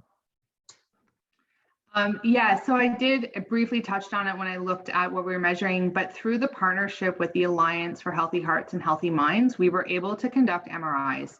So having that MRI scan really allowed us to get that data and collect that data. And there's really no way without that partnership that we would have been able to do that. So any participant in the Healthy Roots research was also in the Alliance research project, and the funding for the Alliance nationwide study, it was included MRIs. So they were offered 3 MRIs Interestingly, though, it was a huge barrier for some of our folks. So you notice that all of the participants were women. We did have one male who completed the study. We did have 2 other males who were very interested in wanting to be part of the study, but they were really big guys, like just wide, broad men, and they couldn't fit in the MRI machine. Oh, so yeah, and so the MRI machine was out of St. Joe's Hospital in Hamilton. There was one in Sunnybrook in Toronto that could have been an option, but the logistics just weren't, we weren't able to work out.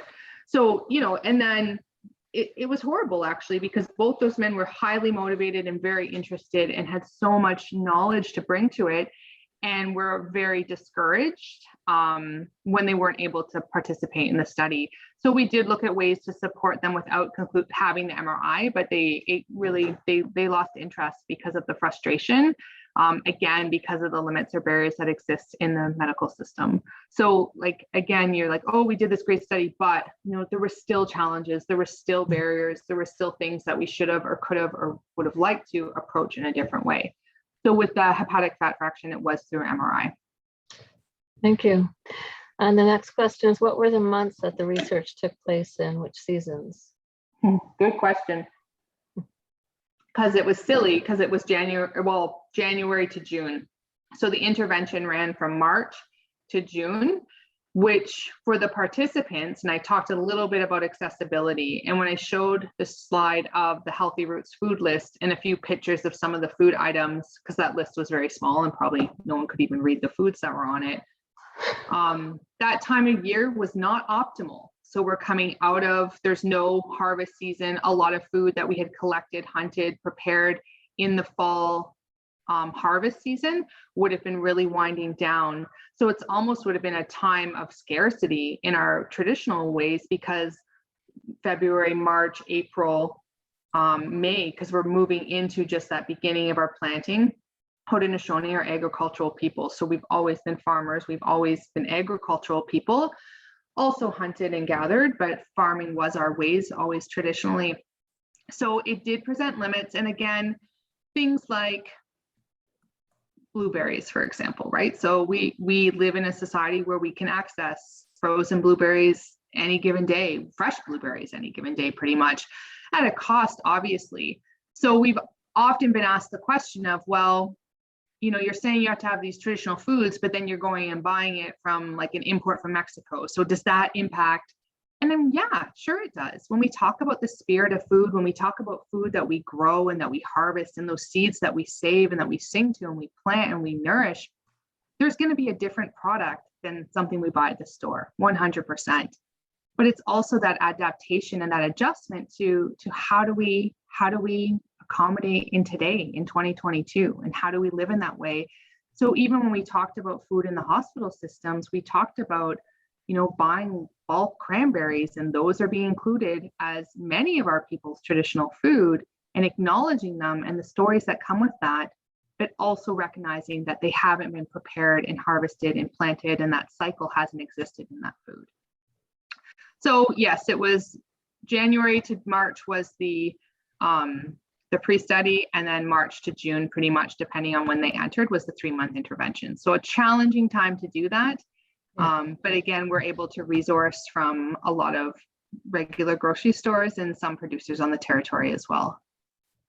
Thank you. And so we have a couple of questions on the copy of the study. We know that this webinar will be shared on the RNAO website, but I think you did publish somewhere in the slides the source for the study itself. Yeah, I'll drop it in the chat as well. Drop it in the chat box. That'd be great. Totally. Thanks. And yeah, someone was asking for that list of foods. So if you can share that as well. So the next question is, can any allied settler disruptor take the food as our medicine learning journey? So that course is open to anyone, right? 100%, and definitely it's anyone, and I would think even more so, right? Like I think for an Indigenous person, there's going to be ways that they'll enter into the food as our medicine course or learning journey differently than someone who's coming in as a non-identified Indigenous person. But yes, it's open for anyone. We have registrations from, we see a lot of curriculum now, like university classes. So nutrition students, nursing students could be a great opportunity for nursing students to take the Food as Our Medicine learning journey as part of their curriculum. Med students, professionals, people who just are interested, anyone. Yes, spread it, share it. It's free, and it's a great learning. Awesome. I know there was a couple of questions in the chat around cookbooks, and the sous chef was mentioned. Does Chuck have a cookbook out? I saw Kitty Lickers on his show a couple of weeks ago, and it was amazing. She's just wow. But do you know if he has a cookbook, or do you have anything that you've been using in your program to encourage or help people provide make recipes out of some of the foods that they've been offered? Yeah, and I'm not sure what Chuck Hughes has. I'm sure he has some publications, but I don't know if they would be specific to the work he's doing with First Nations and Indigenous communities. Okay. I'm sure it's on his to-do list, because it's probably a great opportunity to showcase and share and also generate revenue. But I think for us, and I'll let Melinda speak next about this, a lot of it is around resourcing and recipe sharing within our community. And it's interesting because even when we ask what's your favorite Indigenous or traditional food, we get a whole mix of foods that are influenced by settlers, right? So the flowers, so the bannocks, the Indian tacos, those foods that are introduced foods. So they aren't part of our original foods, but they are part of our culture, right? So I do talk about our cultural foods and then our original foods, because that word traditional food, I think, kind of can umbrella into both. So we really work to develop Haudenosaunee specific foods. So we have some resources within our teams, within our community, but nothing yet that's been published. Having worked on a few cookbooks, knowing how much work they are, they are a lot of work. I think that might be one of the limits, but there's not any kind of go-tos that I can reference. Like I usually Google, hear what other people are cooking, how do we adapt? We've done a lot of adaptation to integrate foods of the territory. Even that one recipe in there, it was, I think, zucchini and duck eggs or quail eggs, right? So ducks or chickens weren't here before. So, but there would have been eggs. Yes, and I've heard different teachings that sometimes we wouldn't have eaten the eggs. Certain times of the year we would have enjoyed an egg, but we wouldn't have had them by the dozens sitting in our fridge like we do now. It would have been like a sweet find, and ensuring it wasn't, the time of year, like just when you're not supposed to be harvesting animals once they're mating and bearing children, right? Mm-hmm. So I think there's lots of considerations. But Melinda, what about you? Like, do you guys find you have any great resources or cookbooks up there? I hate to say right now, I don't have any resource that I could share when it comes to that kind of thing, like cooking and things like that. I don't have. No, I will though. I'll look it up, see if I can hear anything from anybody, and I'll share with you. And there's a question as well for you, Melinda, around are there any co-op grocery stores in the north, and if so, what are the impacts and the challenges? I know we probably have a lot to say about the northern store, but yeah, a lot of the privately owned stores that are up there are stores that bring in supplies from the south and sell it up there. We do have people who do small food productions, like pies, or take their blueberries and make bannocks and stuff like that, and out of the home type of thing, but no large co-ops that I'm aware of. There are 49 First Nations up there, and I'm relatively new, so I'm trying to get out there as much as I can and get as much feedback back, but there's a lot. So but not that I'm aware of. No.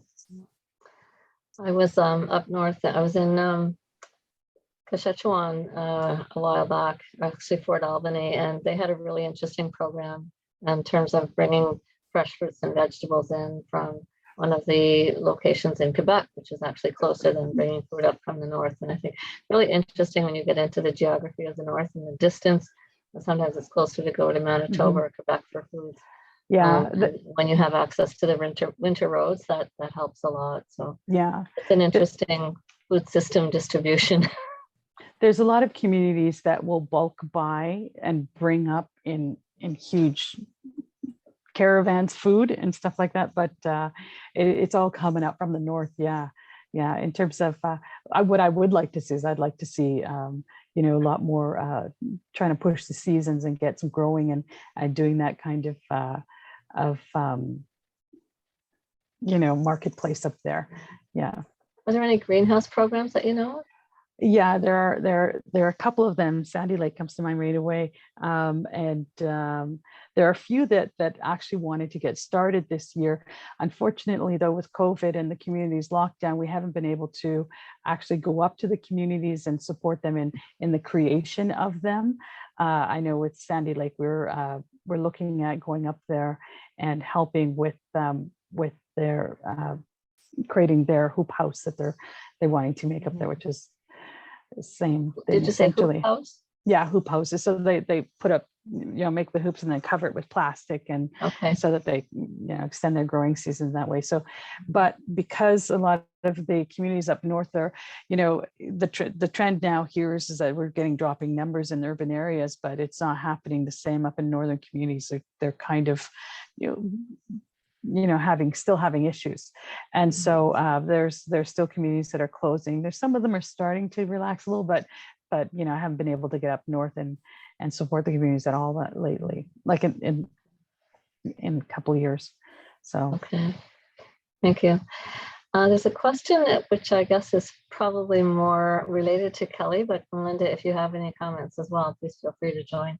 The question is, do you have specific suggestions to help patients who are admitted, I'm assuming, to hospitals, support Indigenous clients to maintain their food intake and diet while trying to deal with a Western diet alongside with their whatever they were admitted for while they're in the hospital? That certainly sounds like a big challenge. Yeah, and I think my initial advice is around having it being driven by the patient, right? So we can't always, there's going to be reasons why people will choose the foods that they choose. And I think we have to be very careful to not assume an identified Indigenous person or a visibly presenting Indigenous person is going to want to eat their traditional foods. So when we look at historical and intergenerational traumas, and you look at the impacts of residential schools specifically around food. So there are many people in our community who want nothing to do with their traditional foods because they are still ashamed to be an Indian. And that's because of the colonial impacts and the racism that they've faced throughout their lives. And so in a case like that, you have to be mindful that it's not that automatic offering. It has to be coming from the ask from within that patient. And again, you might be in Toronto and a First Nation person there who you think might be from that region, who's really from Northern Saskatchewan, where their food systems and their traditional foods would have looked so different. So I think if there is an interest or an ask of that person, it's understanding what those foods look like. And so when Melinda talked about, you know, policies and barriers, right? So a lot of communities or hospitals, because of provincial policies, because of federal policies, we can't provide our traditional foods in these settings because they're deemed unsafe or they could be harmful, right? So I think it's about looking at the opportunity to influence and impact policy change. I think it's about how do we have it driven from the patient and become patient-centered and not just an assumption of what those foods are. And then exploring, like once then you've narrowed it down to, okay, these are the foods that they would like, they're interested in this.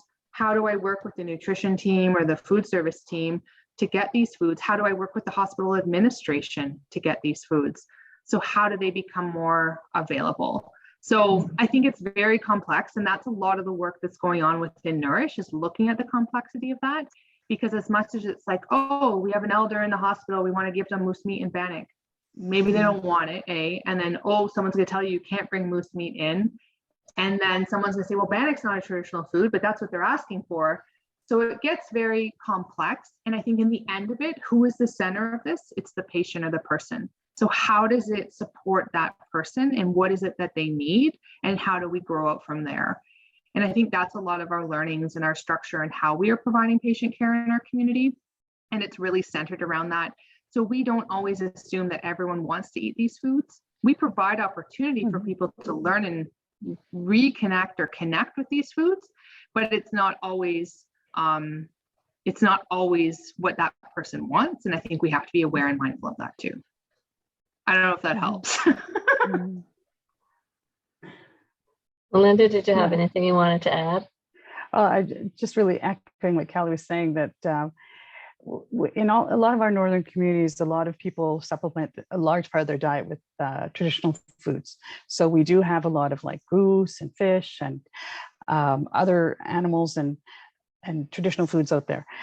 But the problem that we have with the hubs like Sioux Lookout and Thunder Bay, those hospitals, is that, you can't just bring in wild foods without having them graded and things like that. So it's problematic that way, definitely for us.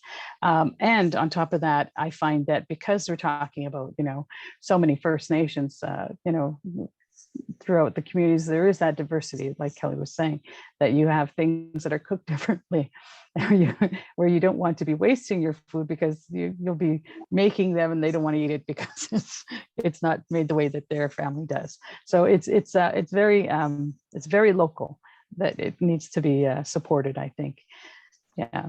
And I think, just to add, it's so always interesting to me, and even seeing in the chat people saying I wasn't allowed to bring this food in or was denied this food, a traditional food from their community, but you can haul in a bag of McDonald's or Tim Hortons, no questions asked. And I think for those working and influencing, and it's part of the calls to action within the TRC, those influencing the healthcare system, that's all of us. How are you impacting change? How are you allowing things to happen? Because and how are we critically looking at this and say this isn't correct? Like, for us to say no, you can't bring in corn soup, or you can't bring in that deer meat, but you can bring in that hamburger from the fast food joint across the road. How is that okay? And how is that not systemic racism that exists, that we've all just kind of, and I've worked in hospitals as a young dietitian and been a part of that, where we're not allowed, it's against our policy, and leave it at that. But how are we being more critically mindful about that and thinking about, no, this ain't right? So it's great to see some are talking, some highlighted the Yukon Hospital has done a lot of great work on traditional foods. CAMH, Diane shared that they have a policy around traditional foods. So we're seeing that start to shift and change. And how do we learn from those that are doing that work and influencing potentially in our settings if we're not that far along yet? So reaching out and connecting with those that have advanced that work. Amazing. Yeah, it reminded me of a situation when I was working on Manitoulin. There was a community feast, and of course they had a number of different wild meats and foods on the table, and the public health unit literally came in and took the foods off the table because they hadn't been publicly inspected by a public health inspector. It's just, and that wasn't that long ago. So it's really amazing when you talk about that systemic racism in those policies. Yeah, thank you. How are we doing on time, Grace or Tanya? I think you have a few more minutes. There is a few questions in chat as well as new ones in the Q&A, so we'll cover as much as we can. Okay, I'll try to go back to the chat then. There's a question on, are nurses able to bring their traditional foods to work? I guess that you're talking about, if you're talking about for the nurses for their own consumption or to bring it in for patients. I'm not sure, that may depend on the hospital policy. Kelly or Melinda, do you have consumption? I'm sure that yes, because nurses, no one checks what nurses bring. I mean, remember, all the cafeterias are gone. The time of that nurses could go and get food downstairs. So they better don't check on anyone. Right.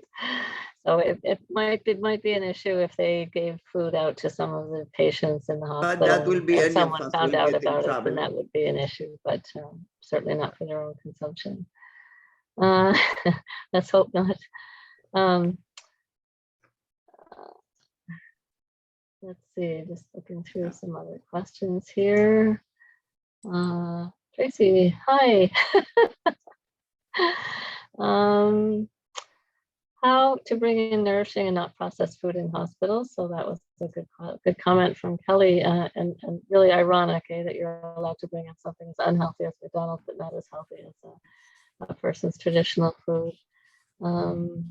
So I think maybe we should probably move on to the questions if there are any that have not been answered. we will try to get answers back from Kelly and Melinda and share those with you through post webinar communications. One question is greenhouse projects or interest with aquaponics. Maybe we could just have a quick answer on that one, and that could be either Melinda or Kelly. Yeah, Melinda did say there were some greenhouses. Yeah, like I mentioned, there was, I know that they were looking at something, like I said, in Sandy Lake. And there also is another community, Casablanca, I think it was, that is looking at bringing in something, but they can't because of the person who's going to help them set it all up can't come into the community. I'll check to see if there's any more, but right now those are the two that come to mind. But there are stuff happening up there. There's quite a bit, actually. Yeah, sure. And Kelly, how about Six Nations hydroponics or any of that happening? No, and I think we have so much opportunity and such access to growing. And when we look at food sovereignty, as a nation right now, we don't grow enough food to feed our nation, and not enough people know those skills. So we're really more of a small scale gardening and growing community. Some mid-scale farms are coming, but we are a lot of farming that is corn, soy, and tobacco because it makes money for farmers. And when we look at food growing, it's a lot of work and not a lot of money. But what we're trying to really influence is small scale family gardens, getting people to understand how to grow and then harvest food, preserve that food, save the seeds. So it's something that we're trying to revitalize. There's some community groups in Six Nations that aren't affiliated with health that are doing amazing work, which is great because you're seeing young people come in and really learn those skills because they want to know how to do it in the traditional ways in which that their ancestors would have.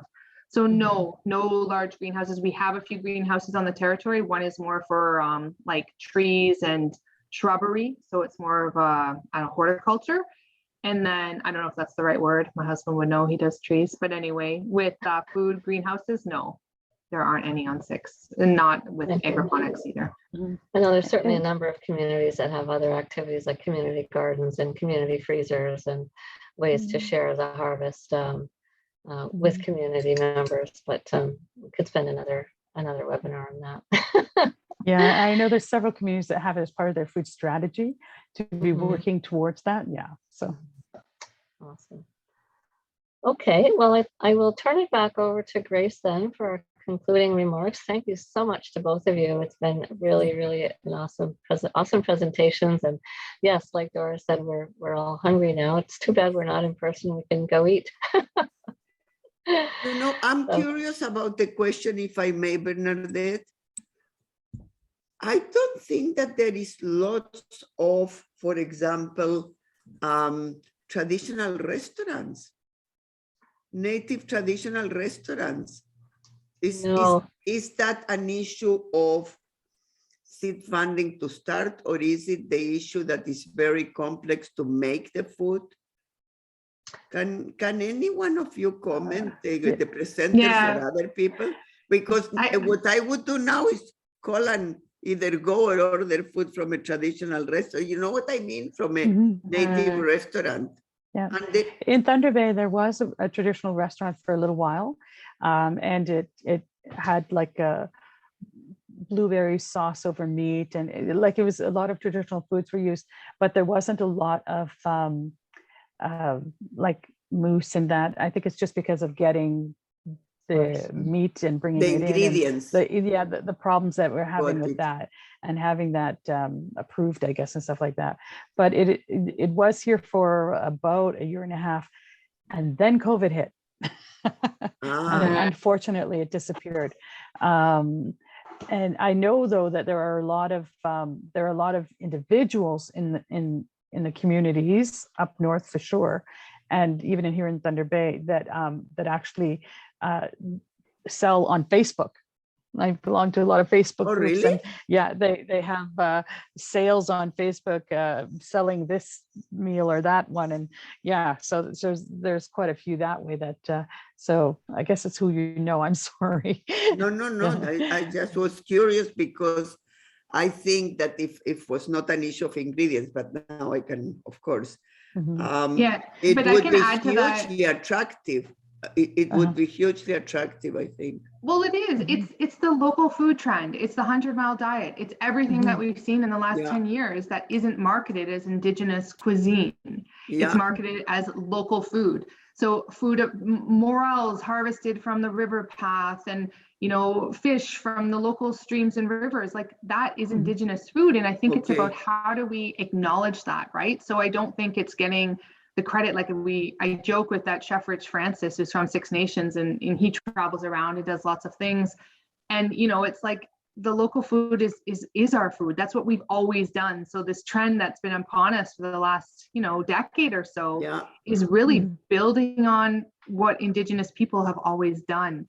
So as Melinda said, there are lots of people are populating them into the chat. So in most large cities, you can find them. It is challenging because some sourcing of ingredients, like even there was one kind of in like north or Toronto that was serving seal meat, and there was lots of controversy.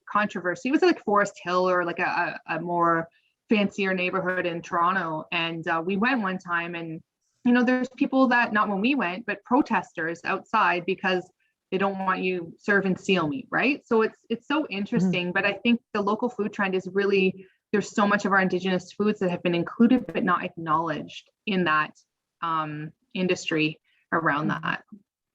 Well, you will hear in the future about the RNAO, because I'm getting those links already. I'm cutting and pasting, because when we do events, we order food, and we always want to order from not big places, you know what I mean, from family or from, so here you go, right? It would be just amazing.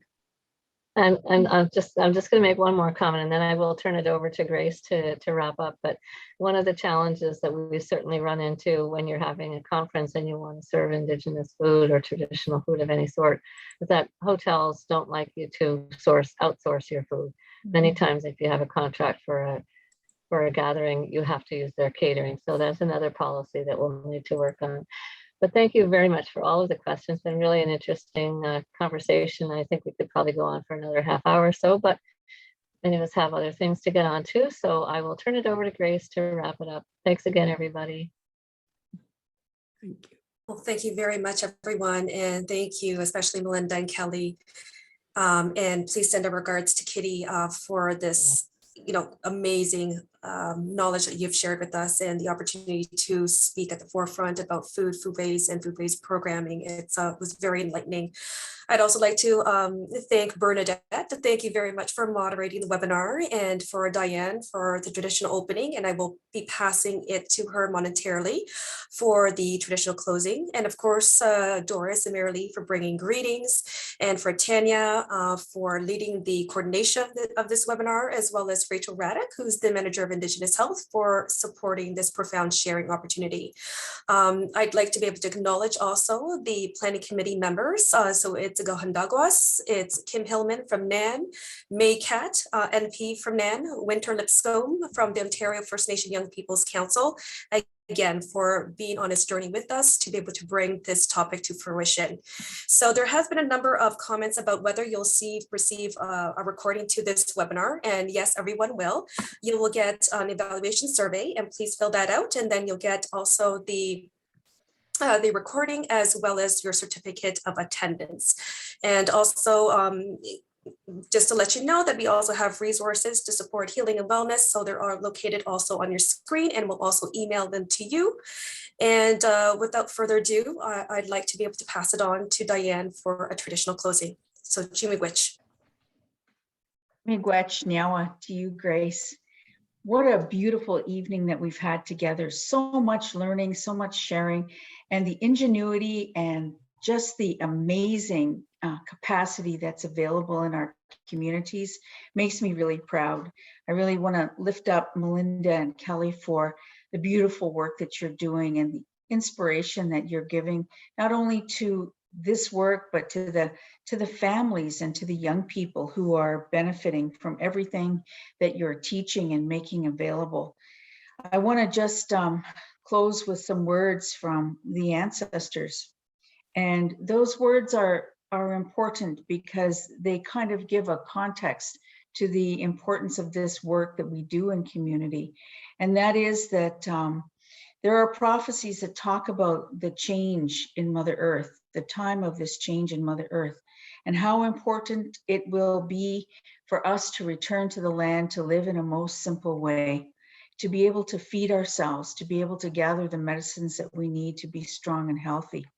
And so, you know, I think about that often. And as I move home with my family to not only build our home, but to put in our gardens and to hopefully put in our geothermal greenhouse, we really want to be able to celebrate the land, celebrate the natural foods, do it in season, and live in a way that is more in concert with the traditional values of our people.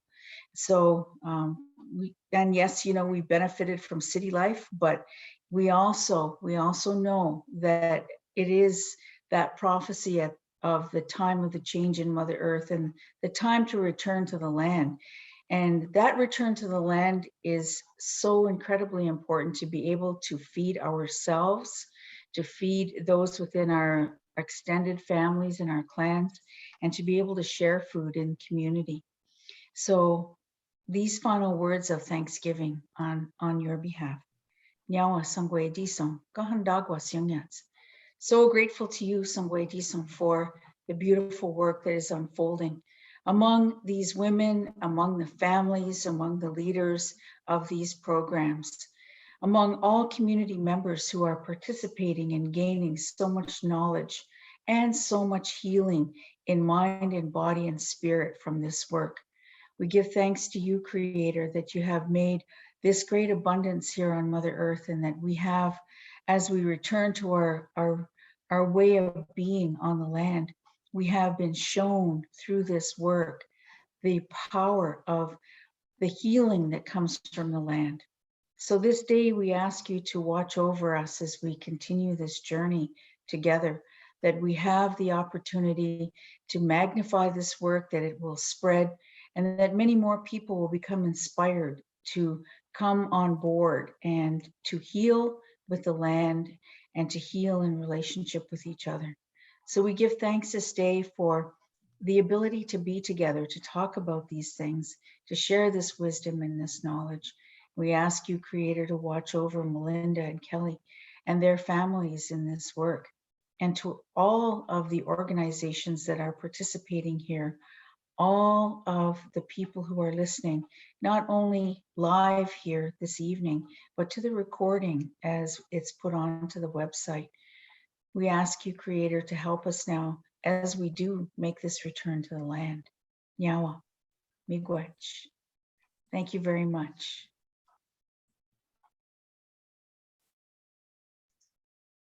Have a great evening, everyone. Thank you again for joining.